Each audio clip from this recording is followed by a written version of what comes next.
j'ai créé une école de parents. Alors pourquoi moi créer une école de parents? Parce que je m'occupe énormément de mes enfants. Je veux pas que ma femme s'en occupe seule. Mes enfants méritent mieux.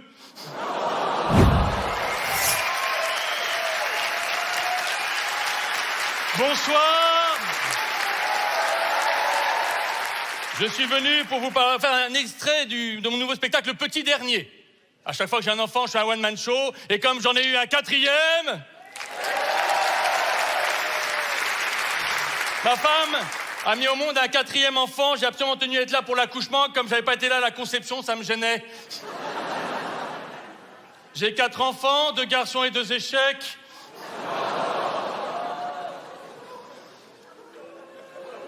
Il y a quelques échecs ce soir. Non, vous savez quoi? Je suis venu vous parler des enfants parce que ça prend un temps fou de s'occuper des enfants. Un chiffre en moyenne, une femme consacre 119 minutes par jour à s'occuper de ses enfants et un homme 49 minutes. D'ailleurs, qu'est-ce que vous en déduisez? C'est que les hommes sont plus efficaces.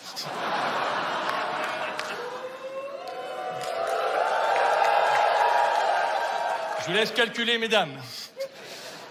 Alors, comme on ne n'est pas parent, on le devient, comme je sens légitime avec mes 4 enfants, j'ai créé une école de parents. Alors, pourquoi moi créer une école de parents? Parce que je m'occupe énormément de mes enfants. Je veux pas que ma femme s'en occupe seule. Mes enfants méritent mieux.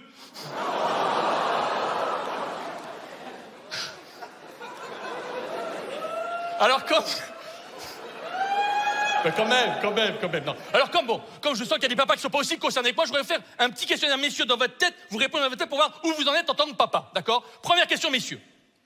Est-ce que ça vous est déjà arrivé de vous réveiller énervé le matin parce que le petit-déj n'est pas prêt et votre femme n'est pas là et vous rappelez soudainement « Ah oui, c'est vrai, elle accouche aujourd'hui ».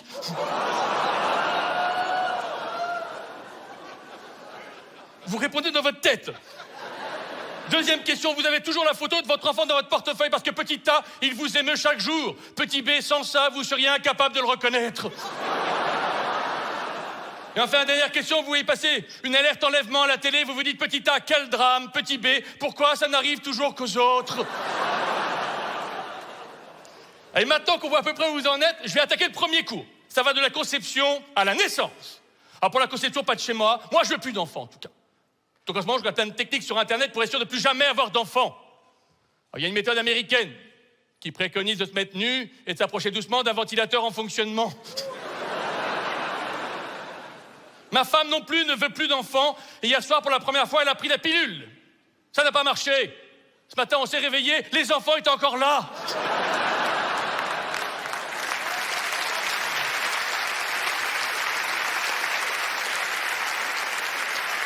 Après, on a la grossesse. Est-ce qu'il y a une femme enceinte ce soir à Liège? Est-ce qu'il y a une femme enceinte? Est-ce qu'il y a un boulet de Liège? Est-ce qu'il y a une femme enceinte, sérieusement? Mais levez la main, qui est enceinte? Voilà, c'est compliqué la grossesse dans un couple, madame, vous êtes d'accord? Parce qu'il y en a un qui vient d'en faire pendant que l'autre ne fait rien. Heureusement, les hommes sont habitués à souffrir en silence. Et enfin, il y a l'accouchement. Alors, pour le petit dernier, ça a pris des plombs. À un moment donné, j'ai dit au gynéco, faites-lui une césarienne. Moi, au bureau, quand il y a un bourrage papier dans l'imprimante, je l'ouvre.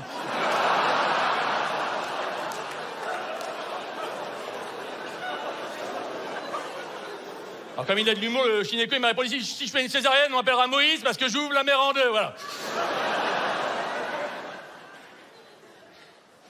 Puis enfin, il y a eu le choix du prénom. C'est compliqué, le choix d'un prénom, non? Par exemple, Paris Hilton, elle s'appelle comme ça parce qu'elle a été conçue au Hilton de Paris. Vous étiez au courant? Si on avait fait la même chose avec le petit dernier, il serait appelé banquette arrière de la Peugeot 405. Bien, après on a ramené le bébé chez nous, on n'avait pas de balance, donc on est allé chez le boucher. Il l'a pesé, il nous a dit 3,4 kg, il a ajouté joule des os. Donc l'enfant est arrivé chez vous, il y a 2 choses importantes. La première, c'est changer l'enfant. Alors je suis un père écolo. Je n'utilise pas de couches jetables, mais des couches lavables, que je lave pas pour économiser l'eau. Je suis écolo. Je m'en suis rendu compte quand j'ai mis mes enfants dans des chambres séparées. Je me suis dit, je suis devenu écolo, pour la première fois, je trie mes déchets.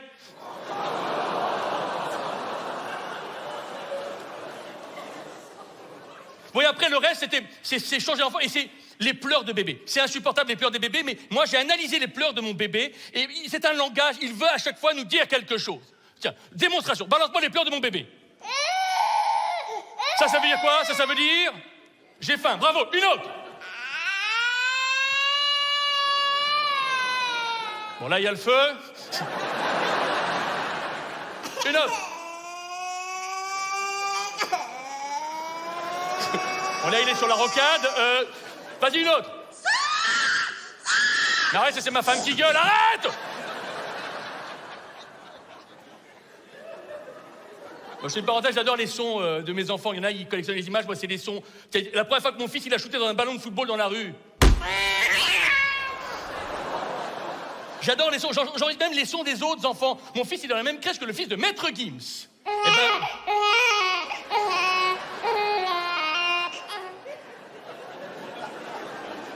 Allez, on continue là. L'enfant a grandi. Il a 5 ans. C'est la première compète entre parents. Alors, comme je déteste ça, volontairement, j'exagère, cas pratique. La semaine dernière, une mère de famille d'un garçon qui est dans la même classe que mon fils me dit « Mon enfant lit plein de livres. » Alors je dis « Lesquels ? C'est peut-être mon fils qui les a écrits. »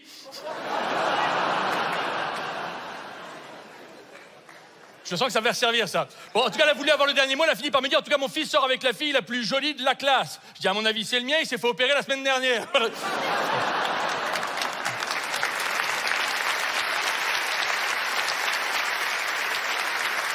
Alors... Il faut élever ses enfants, voilà. Il faut élever ses enfants. À 5 ans. Moi, j'élève mes enfants avec autorité.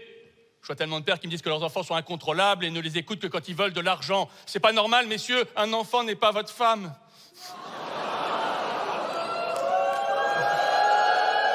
Même si en ce moment, je teste une nouvelle éducation, c'est l'éducation positive. Est-ce qu'une femme connaît le mot éducation positive? Juste pour me dire que j'ai pas de bêtises, le mot éducation positive. Il y a une femme qui connaît ce soir, on va lever juste la main pour me dire... Ah voilà. On remplace le tu par le je dans l'éducation positive, c'est moderne. On dit plus à un enfant, tu n'as pas rangé ta chambre, mais je vois qu'il y a encore des jouets sur le tapis. Wow. On est quand même très loin de la torgnole. C'est vrai, madame? On dit plus aux enfants, arrêtez de vous battre, mais j'aimerais que vous trouviez tous les deux dans votre cœur le chemin de la réconciliation. Je vous jure, c'est vrai. Du coup, je vais avec mes enfants, je dis plus à mon fils Gaspard, arrête de frapper ta sœur, mais waouh, super enchaînement droite-gauche, tu devrais faire la compète.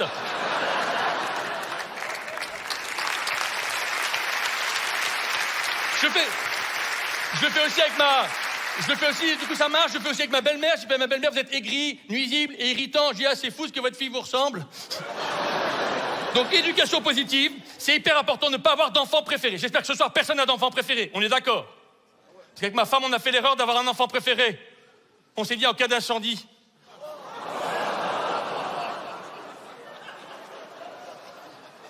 Vous n'y avez jamais pensé? Alors pour choisir parmi les 4 avec ma femme, notre enfant préféré, on a chacun écrit un prénom sur un papier. Il y a eu un problème. Le prénom que j'avais écrit faisait pas partie des 4.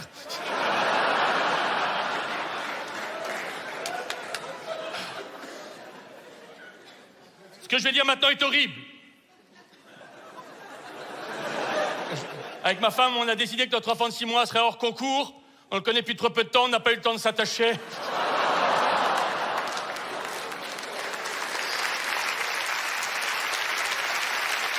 D'ailleurs, c'est une parenthèse, l'autre jour, il a fait une colère, notre enfant de 6 mois, tout ça parce que je l'ai réveillé en pleine nuit. Je lui ai juste crié « Alors tu vois que c'est chiant !» Enfin, notre enfant de 5 ans m'a dit qu'il serait jamais notre enfant préféré. Je lui ai demandé pourquoi. Il me dit parce que tu fais pas attention à moi. Je dis comment ça? Il me dit tu me prends toujours sur les épaules, mais quand on passe les portes, tu te baisses jamais.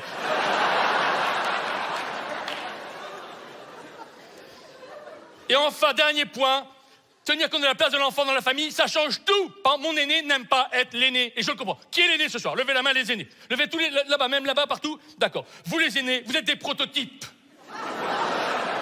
Si nous, les parents, on fait d'autres enfants après l'aîné, c'est qu'on veut pas rester sur un échec.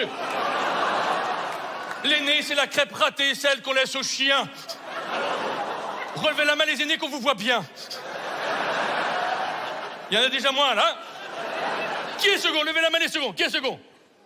Est-ce que c'est vrai que dans les familles, il y a plusieurs enfants, le second, tout le monde s'en fout? Vous êtes d'accord ou pas? Et tu sais pourquoi? Parce que les parents ont tellement bossé pour l'aîné, pour le second, il se relâche. Du coup, le second, il est livré à lui-même. C'est un paria. Il est souvent moche, tu me le confirmes. Il finit souvent mal. 70% des pédophiles sont des seconds, tu me le confirmes. Le troisième, les parents retrouvaient de l'énergie. Ils sont secondés par les deux aînés. Du coup, le troisième, il est souvent ouvert, intelligent, très beau.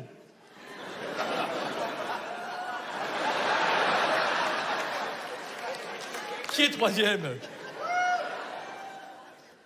Qui est troisième, levez la main? C'est sûr que t'es pas second, là-bas? Ça marche pas tout le temps. Quatrième, qui est le quatrième, cinquième, sixième, il y en a un? Bon, ça, ce sont des avortements qu'on mal tournés. Le petit dernier, est-ce qu'il y a un petit dernier? Hyper important, est-ce qu'il y a un petit dernier? Alors, autant l'aîné, si la première crêpe, elle est ratée, autant le petit dernier, il n'y avait plus assez de pâte. On a mis le reste de la pâte dans une poêle, on a fait un truc difforme avec des grumeaux, et t'es là ce soir. Est-ce qu'il y a un fils, est-ce qu'il y a un enfant unique? Alors, l'enfant unique, il est performant, à l'aise avec les adultes, première classe, il sait tout sur tout, c'est un petit con, tu me le confirmes? Il me le confirme. Est-ce qu'il y a des jumeaux? On serait jamais, est-ce qu'il y a un jumeau? Est-ce qu'il y a quelqu'un qui a un jumeau ce soir? Oh, génial. Ah, c'est la première fois que ça arrive. C'est intéressant. Est-ce que c'est vrai que les jumeaux, ils pleurent quand ils sont séparés à la naissance? S'ils se mettent à saigner, c'est que ce sont des siamois.